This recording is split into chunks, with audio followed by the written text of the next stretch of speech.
السلام علیکم ناظرین آج ہم بات کریں گے ڈرامہ سیریل غلام بادشاہ سندری کی ایپیسوڈ نمبر 26 کے بارے میں۔ چلے شروع کرتے ہیں۔ بادشاہ کی زندگی اس موڑ پر پہنچ چکی تھی جہاں محبت، خاندان اور طاقت تینوں ایک دوسرے کے سامنے کھڑے تھے۔ تاجی نے غلام کو اپنے پاس بلایا اور حکم دیا کہ وہ اگلی صبح خالہ خورشید کو لے کر کراچی جائے اور ہر حال میں بادشاہ کو واپس لے آئے، کیونکہ مہندی کی رسم بادشاہ کے بغیر نہیں ہو سکتی تھی۔ غلام نے کہا کہ وہ پہلے بھی بہت کوشش کر چکا ہے مگر بادشاہ واپس آنے کو تیار نہیں۔ تاجی غصے میں کہتا ہے کہ پہلے تم اپنی باتوں سے اسے ہر ناممکن کام کروا لیتے تھے مگر اب کیوں نہیں؟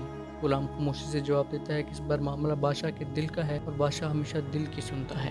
داجی کو یہی بات سب سے زیادہ ناپسند تھی۔ وہ کہتا تھا کہ اگر بادشاہ کو بڑا سیاستدان بننا ہے تو اسے اپنے دل کو توڑنا سیکھنا ہوگا۔ پھر وہ غلام کو ایک نیا ولا تحفے میں دینے کی کوشش کرتا ہے تاکہ شادی کے بعد وہ اپنی ماں اور بیوی کے ساتھ وہاں شفٹ ہو جائے اور حویلی سے دور رہے، مگر غلام صاف انکار کر دیتا ہے۔ وہ کہتا ہے کہ وہ اپنی حیثیت جانتا ہے اور احسان کے بدلے اتنی بڑی چیز قبول نہیں کر سکتا۔ داجی طنزیہ انداز میں اسے اس کی اصل یاد دلاتا ہے کہ وہ صرف اس کی مرحوم ماں کی غلطی کا نتیجہ ہے۔ غلام دل پر پتھر رکھ کر یہ سب سنتا ہے مگر پھر بھی عزت سے جواب دیتا ہے کہ وہ اپنی حد کبھی نہیں بھولا۔ اسی دوران غلام سندری کو چپکے سے باہر لے جاتا ہے۔ وہ اسے کہتا ہے کہ آج وہ اس کے ہاتھوں پر اپنے نام کی مہندی لگوانا چاہتا ہے۔ سندری خوش ہو جاتی ہے کیونکہ اسے لگتا ہے کہ اب وہ اس قید جیسی زندگی سے آزاد ہونے والی ہے۔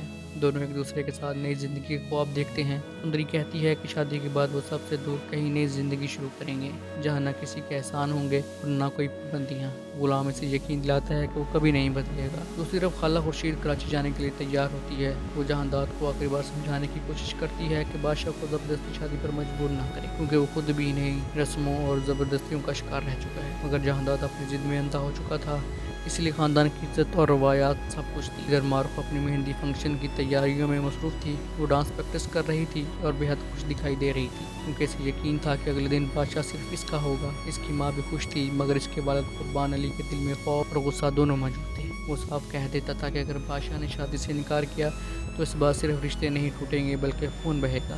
وہ دھمکی دیتا ہے کہ یا تو شادی ہوگی یا پھر ماتم۔ اس کی بات سن کر سب خوفزدہ ہو جاتے ہیں۔ دوسری طرف بادشاہ سمندر کنارے ٹوٹا ہوا بیٹھا تھا۔ وہ اپنی محبت کو بھلانے کی کوشش کر رہا تھا مگر ناکام تھا۔ خالہ خورشید اور غلام اسے ڈھونڈ لیتے ہیں۔ بادشاہ کی حالت ایسی تھی جیسے اس کی زندگی ختم ہو چکی ہو۔ وہ کہتا ہے کہ اس نے خود کو اس لڑکی کے لیے بدل دیا تھا مگر وہ اب اس کے بغیر زندہ نہیں رہ سکتا۔ خالہ خورشید اسے سمجھاتی ہے کہ وہ اس شادی میں نہ جائے مگر پھر وہ ایک ایسی حقیقت بتاتی ہے جس سے سب کچھ بدل جاتا ہے۔ وہ بادشاہ کو بتاتی ہے کہ سندری اس وقت جہانداد کے قبضے میں ہے۔ جہانداد نے شرط رکھی ہے کہ اگر بادشاہ شادی کے لیے واپس آ جائے تو ہی وہ سندری کو آزاد کرے گا۔ یہ سن کر بادشاہ کے قدموں تلے زمین نکل جاتی ہے۔ خالہ خورشید کہتی ہے کہ وہ اس پر کوئی دباؤ نہیں ڈال رہے ہیں، بس حقیقت اس کے سامنے رکھ رہی ہیں۔ اب فیصلہ بادشاہ کے ہاتھ میں تھا۔ ادھر غلام بھی شدید ذہنی کشمکش میں تھا۔ وہ جانتا تھا کہ بادشاہ نے اس بے شمار احسان کیے ہیں۔ وہ سوچتا ہے کہ اگر اپنی خوشی قربان کر کے وہ بادشاہ کو تھوڑی سی خوشی دے سکتا ہے تو شاید یہی اس کی وفاداری کا حق ہے، مگر دوسری طرف سندری سے اس کی محبت بھی اسے توڑ رہی تھی۔ کہانی اب ایک انتہائی خوفناک موڑ پر پہنچ چکی تھی۔ ایک طرف بادشاہ کی محبت تھی،